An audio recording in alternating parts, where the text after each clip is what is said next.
A great pleasure and honor to welcome you, Professor Nowotny, to this forum.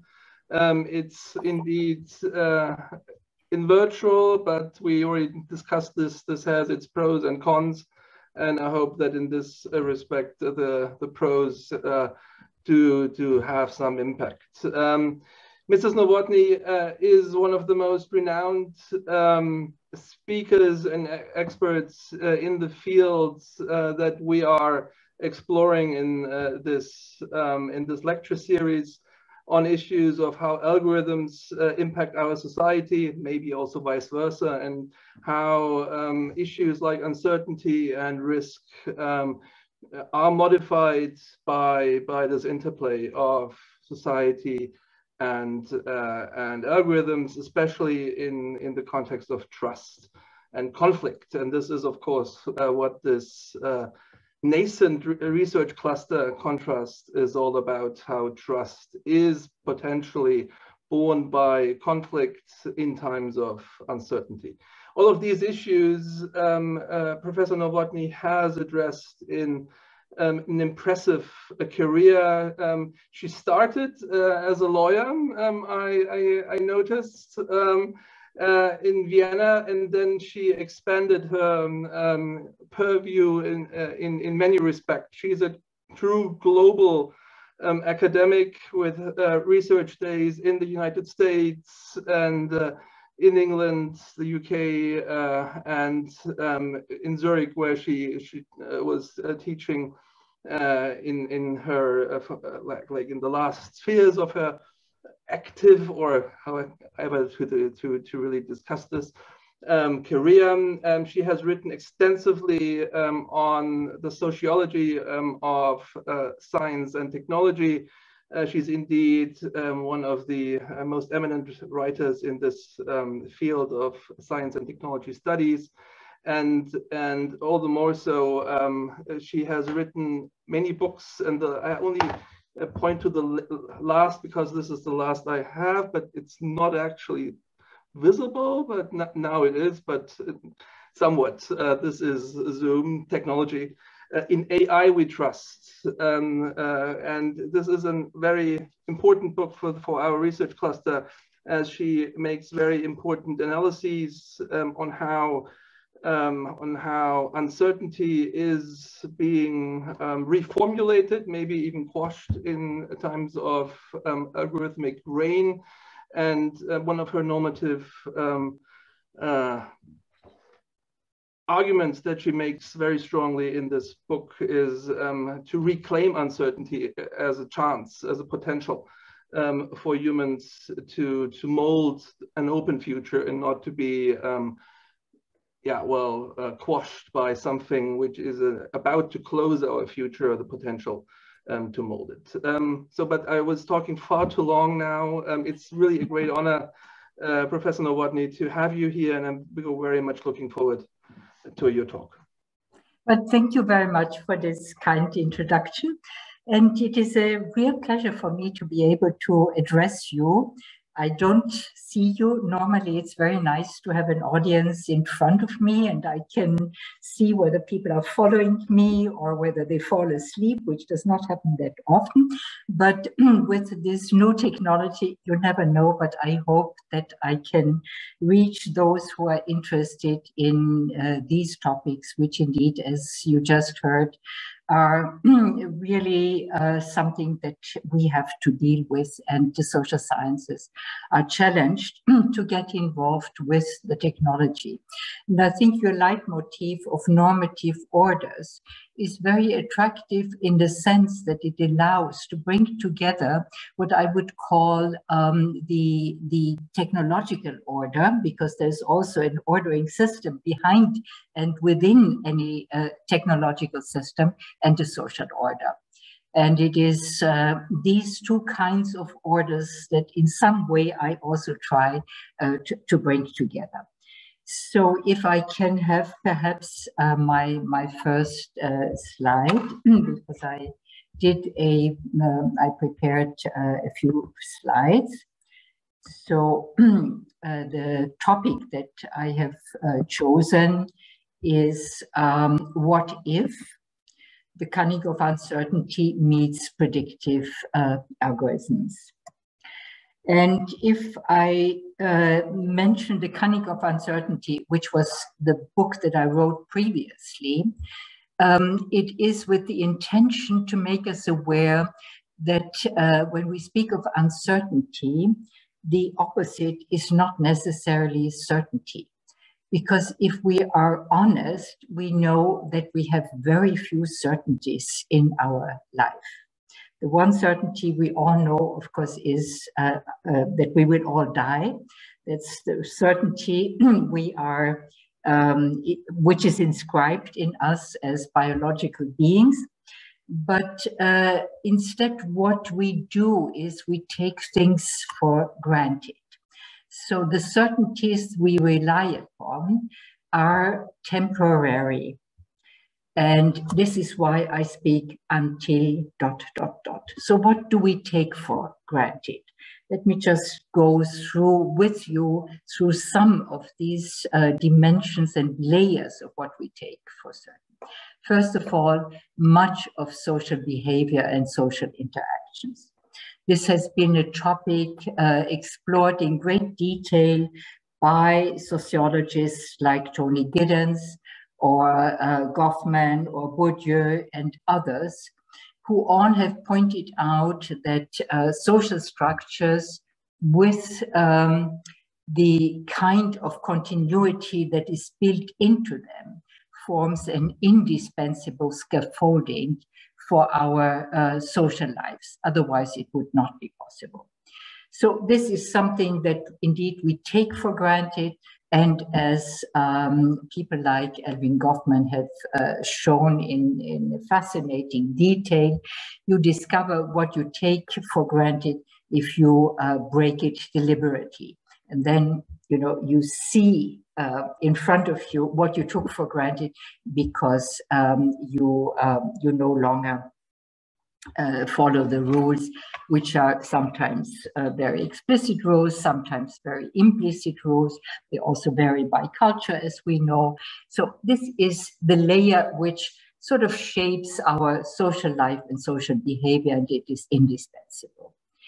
Then we come to what we take for granted in terms of our infrastructures, technological infrastructures, that we have an electricity grid, that we have other functioning technological infrastructures, which we take for granted as being part of the scientific technological lives that we lead.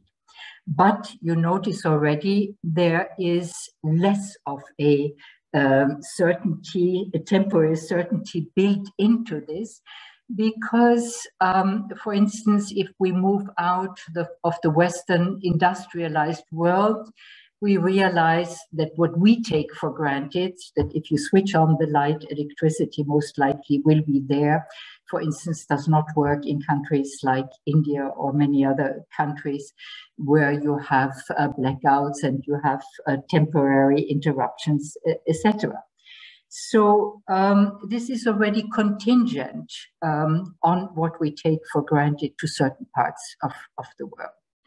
And if it comes to functioning institutions, even more, we know also in our own Western world, we take functioning liberal democracy for granted, but as we just witnessing right now, the US has the hearings on what happened on the 6th of January, which is a forceful reminder that much of what people took for granted that would never happen in the US did in fact happen on the 6th of January when there was the storming of the Capitol, and it almost ended by ending the way how a peaceful transition from one president to the next would work. So we can go down further lines of what we take for granted, but we also know breakdowns can occur, they do occur, and there is this inbuilt tension between our expectations, how things should be, but we also realize there's always the possibility of a breakdown, and it could be otherwise. Very often we tend to ignore this because it is not so comfortable to think of possible breakdowns all the time. But somewhere it is stored in our collective memory, and the tension is there in our in the way how we cope with certainty, what I call taking for granted, and uncertainty. Which brings me to this shifting balance, as I would call it, between what we expect and what we don't expect, even if we know there are these known unknowns. Known unknowns are things, events, mostly of an unpleasant kind that do occur, like earthquakes or pandemics. And they are known, they will continue to occur, but we are not able to say exactly when, where, and the precise shape of the event, let alone its impact. And right now we are living through a period where we almost find a kind of convergence of these known unknowns. And people have warned us, epidemiologists have been very forthcoming since many years. There is a very high likelihood of a pandemic to occur. We know that the origin of many pandemics is the so-called zoonosis, a virus that is transmitted from animals to humans. And to the extent that we are eliminating or shrinking the space, the habitats of animals, the higher density means that the likelihood of pandemics increases because humans and animals are living closer together. The animals move closer into the human habitat, and therefore we are in it for more to come. The war came unexpected, although of course we also knew it could never completely be ruled out. And in a sense, it was a known unknown, which does not in any way diminish the brutality and cruelty that we now see. And so this balance between what we take for granted, what we sometimes call normal or the so-called normal, tilts, and the result is often anxiety, a resistance to change, the necessity of adaptation, but people have great difficulties in adapting, and we also see great variety in adaptation. The COVID pandemic has shown to us which groups were more affected than others. We have seen a new kind of digital divide coming up in children or students, those who had the possibility from their home background to cope quite well with digital teaching, and others who were just left behind even further than they were already in a position in before it did. And this persistence of shifting this balance, the causing of anxiety often results in stress. Now, we know that a stressful situation, a bit of stress can be a good thing, but then if stress becomes too much, people feel this continuous stress, and with it comes the loss of ability to plan anything. Tomorrow is impossible to plan. And then this sense of I'm losing control of my life, etc., which adds to the stress. So these are some of the well-known effects when we have to cope with these known unknowns. Although we clearly see the patterns, how our expectations are undermined, and yet somehow we have to be able to cope. So where does uncertainty, risk come in? I want to start with a person that is very often, and I think rightly, called in with the definition he gave in 1921, so 100 years ago, more than 100 years ago. Who was he? He was an economist, an American economist, the son of a farmer from Illinois. But he had very broad interests. He studied drama as well as economics. In those days, you could still, combine your interest of the arts with studying a topic like economics. But he also, and this is less known, he also went to study with Max Weber in Heidelberg. And later on translated one of Max Weber's work into English. So he was very familiar with what was at that time considered to be, a place, Germany and German university departments, and of course, people like Max Weber. And Frank Knight was interested in entrepreneurship. And as an economist, he wanted to know, and he did, although he had studied with Max Weber, he somehow did not follow Max Weber completely along the line sketched out by Max Weber, increasing rationality. He wanted to know what is at the bottom of economics, what is driving it. And he said, this is profit and loss can only be made when uncertainty is present. And so he made this distinction, which is still very useful, between uncertainty and risk. And for him, uncertainty is something that cannot be calculated. The probability calculations are impossible. They are also meaningless for an entrepreneur, because this anticipation of the future that he saw as the hallmark of entrepreneurship was the condition under which entrepreneurs had to live. While risks are calculable a priori, they can be treated as a cost, and of course they can be insured, which is not the case for uncertainty.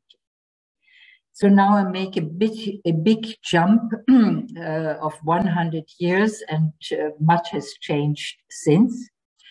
And in my view, the definition and our perception of risk, basically as an event that can be described, circumscribed, and therefore becomes insured, goes back to the beginning of insurance and also to industrialization in the 19th century. And the famous definition of risk that was the basis for much of the calculation was the likelihood, the probability of an event to occur, multiplied times the volume or the amount of damage it caused. So this was an easy formula that was derived from the explosion of steam machines and steam containers, and it has served the insurance company well. But to some extent, I think it is an outdated and obsolete distinction, because as we see now, when we think of the risks connected with climate change, I mean, you have, due to climate change, you have soil erosion that causes landslides when there is a bit too much heavy rain. But then you also have a lack of zoning, you have a lack of preparedness in terms of strengthening the possibility for this not to occur, etc., etc. Wherever you look, you no longer find it easy to separate a risk as an event, because each event is interconnected with other events, and therefore you have these kind of clustering or even cascades of risk, one risk leading to the next risk, permeating down, and in the end you have this the kind of situation in which we find ourselves now. You have either sequences or you have clusters and somehow we know that we are dealing with complex systems. And these complex systems no longer follow linear sequences. You have non-linear sequences, you have emerging properties, and so on. But one way of summarizing what I mean by this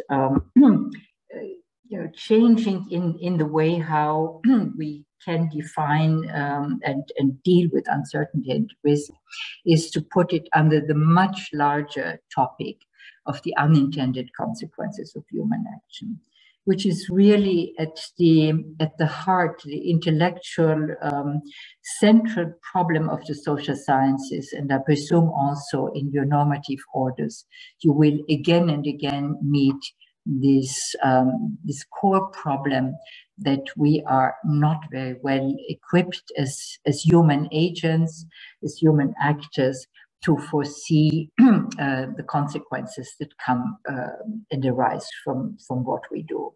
Even if we have policies, even if we have well-intended, laid out plans of what we want to achieve, we are realizing more and more how much there are other consequences that spring from our actions that somehow we should also take into consideration. And this is very difficult. It's difficult because, as I said, we are dealing more and more with complex systems, and complex systems have emergent properties. They consist of interconnected networks or nodes of networks. And many of these interactions cannot be foreseen, yet we know they lead to emergent properties, and the dynamics are of a kind that they also lead toward possible tipping points when the state of a system changes all of a sudden. And this is, of course, related to what we fear will happen with climate change. It's not just one tipping point, but there are several tipping points that somehow may also be related. And so we are facing this enormous problem. And it's an unprecedented problem in the sense that we now, due to progress we have achieved in the past, of seeing further, of understanding better how complex systems are constituted, we can also deal better somehow with their dynamics. But as humans, we are not very good in establishing causal links. It's very limited what we can see between cause and effect. And this, of course, causes enormous problems when we want to bring in the question of responsibility or accountability, when we are dealing with consequences that will happen somewhere, we don't know where, sometimes, and it will affect people or groups of people. We don't even know who they are. So these is the situation which we confront now, which means we are facing uncertainty of a different kind than the one we normally think of, because this indeed is a vast sea of uncertainty with which we are confronted. But, and this is something that we have always tried to do as human beings, coping with uncertainty, trying to manage uncertainty. And this is why our ancestors all had the wish that we still have kept. We want to know the future. We want to know what is in store for us in the future, if possible, to be better prepared, to avoid it if possible. And it's a way of trying to cope with uncertainty. Now, in practically all cultures, we know divination was practiced. And for instance, the Chinese oracle bones are a good example. These were found rather late by archaeologists. They are called oracle bones, and they consisted of the shoulder blades of sheep or the shells of turtles that were held above fire so that cracks would appear in the blade, and then the divinatory expert could read from the cracks what the future would hold.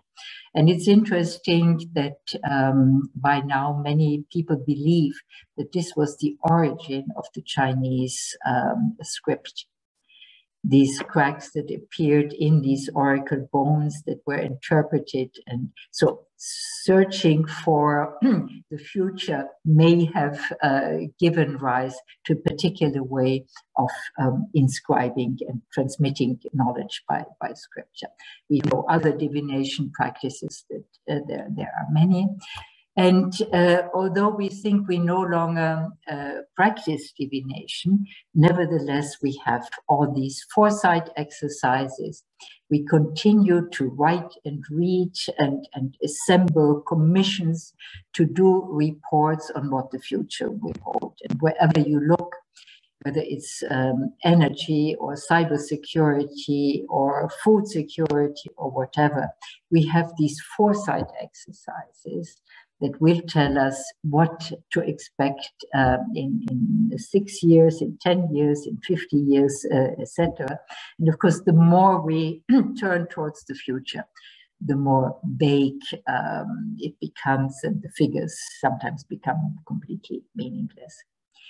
And there were, of course, also these oracles that we know from ancient Greece and so on.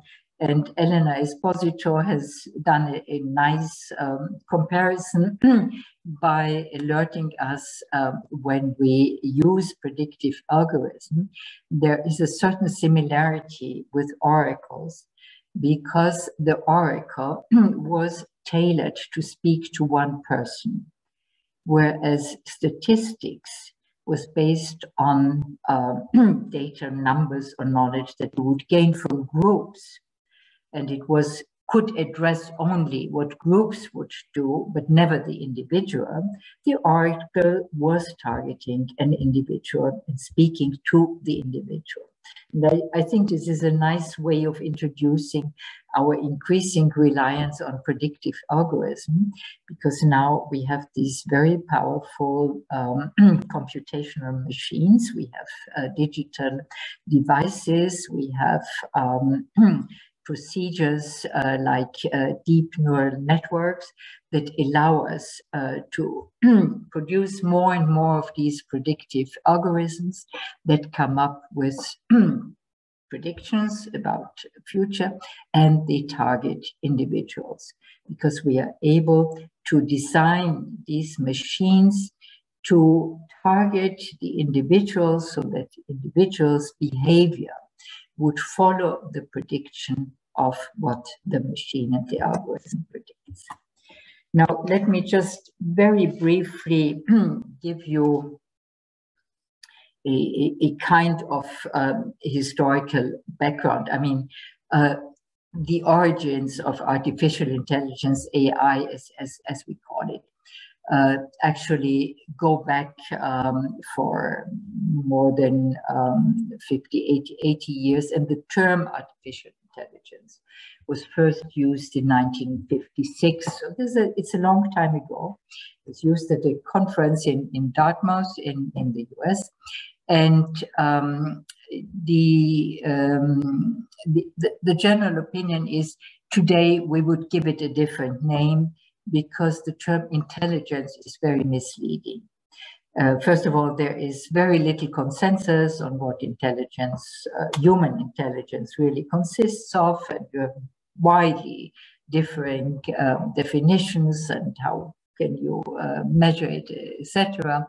But especially to separate the intelligence of machines and what does it mean a machine is intelligent compared to the human continues to be rather bewildering.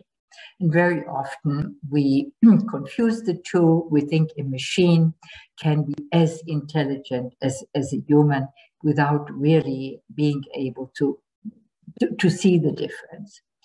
Now, the field developed, I mean, it all started in the midst of the last century. Alan Turing was one of the mathematicians, a young, he had not even done his PhD as yet, when he was in Princeton, and he came up with a very short paper on computational numbers that laid the basis, the mathematical basis for what was to be developed. And then it was part of the war effort at Princeton, where John von Neumann and others were able to build the first kind of electronic-driven computing machines that would use as a basis the nonlinear functions that were to define how it would proceed. In the beginning, artificial intelligence was very ambitious in trying to simulate human intelligence.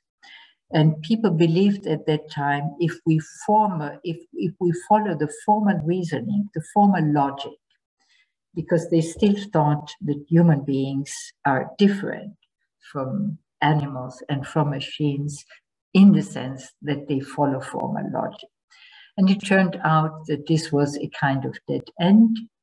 First of all, because humans, as we know, are not as rational and not as logical in their thinking. I just mentioned here Daniel Kahneman's work on fast and slow, the system one in our brain that acts very quickly in its decision-making, is very intuitive, the heuristics that Gerd Gigerenzer speaks of, and the system two, the second system, that is more the formal logical system. So to cut a long story short, this first pursuit of artificial intelligence as being able to imitate human intelligence hit a kind of roadblock. There was even a period that is called and remembered as the AI winter, when funding practically ceased to come forth because people did not see the kind of results that would come out from this research. And then, and this happened only within the last 15 to 20 years, the field got a big boost by not wanting to imitate how humans think, but by basing the operations, the mathematical operations, on deep neural networks. And this turned out to be amazingly efficient. And what we now have is what you call machine learning, deep learning. You need an enormous amount of data, but you are able to train or even to do unsupervised learning to let these machines find out and discover patterns that surpass what a human mind can do. And this is why you have these amazing successes. For instance, in medical diagnostics, the machine is more accurate than humans. It still makes some mistakes. Therefore, it's always a good idea to put in a human somewhere in the loop. But basically, the accuracy is just amazing. Or if you think of the spectacular feats of playing chess or playing Go, the machine beating the best Go player of the world. It's a defined domain. It is clear rules, and the machine can learn these rules and really outperform human. So this has to be kept in mind, that where we are now is due to the convergence of three different strands. And these are computational power, the machines that we now have If you remember the old-fashioned computers we had, now the computational power is really very, very high.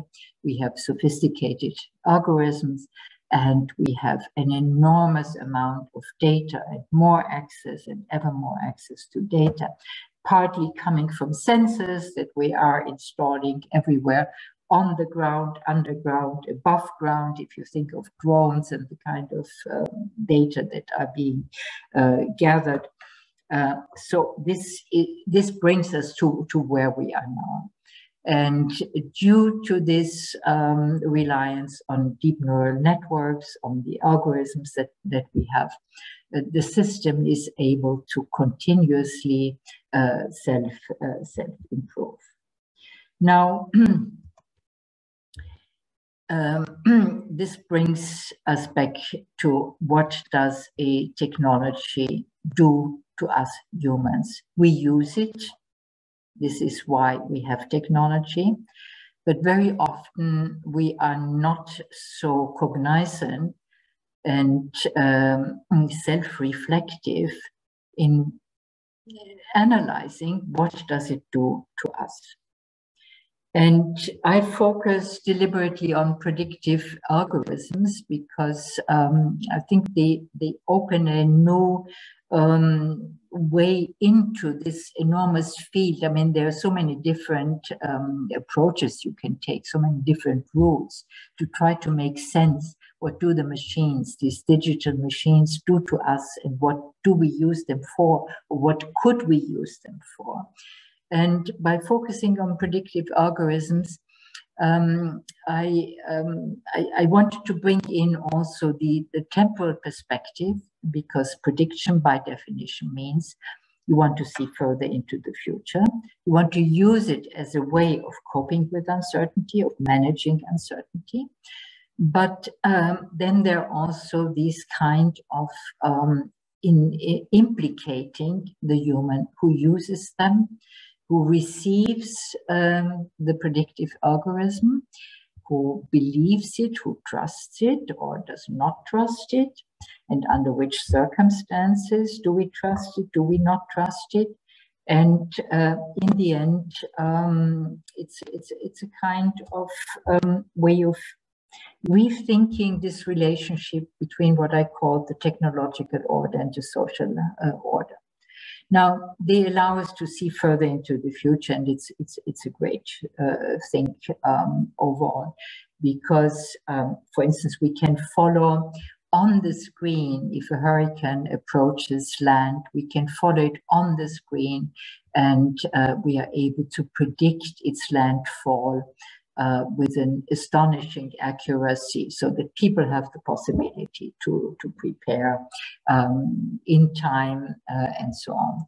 We can use it to combat the way how we squander our natural resources, for instance, by monitoring deforestation that occurs in the Amazon, but also elsewhere. So there's a huge area for predictive algorithms that allows us to use it as a tool in how we can combat the loss of biodiversity, climate change, and so on. We have fantastic news about protein folding, where again the machine outperforms what humans can do. But of course, what is of interest to most of you here is also what does it do with social behavior? And then we hear sentences, and I've heard this a number of times, that people say, well, you know, the AI knows me better than I do myself. And this is a bit, it reminds me a bit of a magician. And what a magician does when you follow the trick that the magician does with you, the magician is able to manipulate your focus of attention. And I think something similar happens with the AI, and the focus of attention shifts to what the AI tells you, and by people investing agency, by transferring human agency into the predictive algorithm. And we tend to forget that no predictive algorithm actually knows the future, because the future remains uncertain. And it is, of course, based on data that come from the past. And if you receive all these, very convenient information from Google in your everyday life that tells you, how to find your restaurant that you're looking for. If you want to know if you employ in business life predictive algorithms to help with decision making, you are more efficient, you save costs. But we also see that a number of institutions increasingly employ predictive algorithms to make their operations more efficient. In the US, the police and the judiciary system use them partly to grant bail or not to grant bail, or to inform the judges about the likelihood of a person that stands trial to be a recidivist, and so on. We use it increasingly in education to tell which students will have, in all likelihood, which grades and which career paths, unemployment services, and so on. So we trust in AI when we transfer and invest human agency into the AI. And Shoshana Zuboff, with her book on surveillance capitalism, has alerted us to many of the dangers that are intricately combined with this, in the sense that we are giving our data to the international corporations, to the large firms, and we do so knowingly that they will be used, and we accept it. We collide in this because we want to receive the services for the sake of our convenience. So this is the kind of situation we find ourselves in. And as I said, this is, we trust AI even when we know we should not trust it. And so we face what I call the prediction paradox. We leverage AI to increase our control over the future and uncertainty, while at the same time the performativity of AI, which means the power it has to make us act in ways it predicts, reduces our agency over the future. And this is the paradox we find ourselves in. And this paradox also means that we come liable to believing the predictions, which then may become self-fulfilling prophecies. Social behavior follows what has been predicted, so we behave accordingly. You have self-fulfilling prophecies. But above all, I see also a possibility that we return to a deterministic worldview. And here I want to evoke Koselleck's very important work, the German historian Reinhard Koselleck's work on what he called the Sattelzeit, the saddle time, roughly between 1740, 840 or 50 in European history, where he claims for the first time a kind of gap arose between the experience of people and their expectations for the future. People realized for the first time their life must not continue the same way as the life of their parents or grandparents.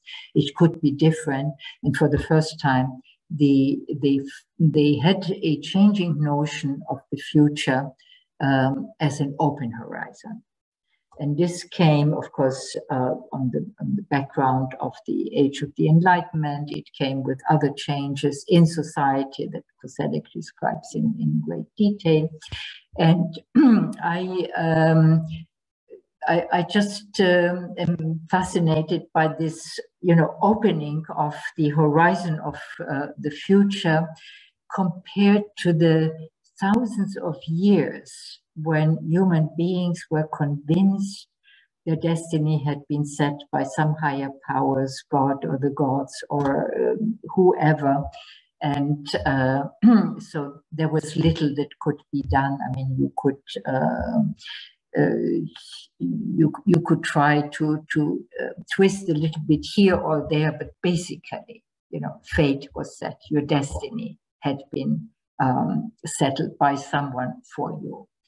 And this is also when, society became perceived as something that could be shaped. It was not, a fixed structure, hierarchical structure anymore. So it had an enormous impact. And of course, it's related very much to the way how modernity then unfolded.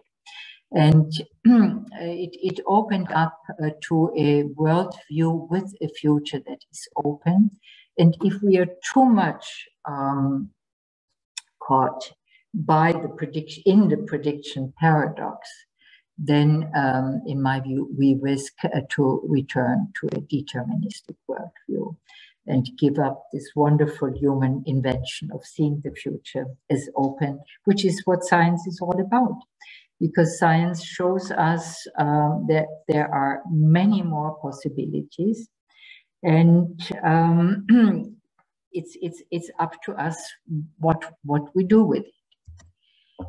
And this brings me towards the end, what I called embracing uncertainty, and how can you embrace uncertainty?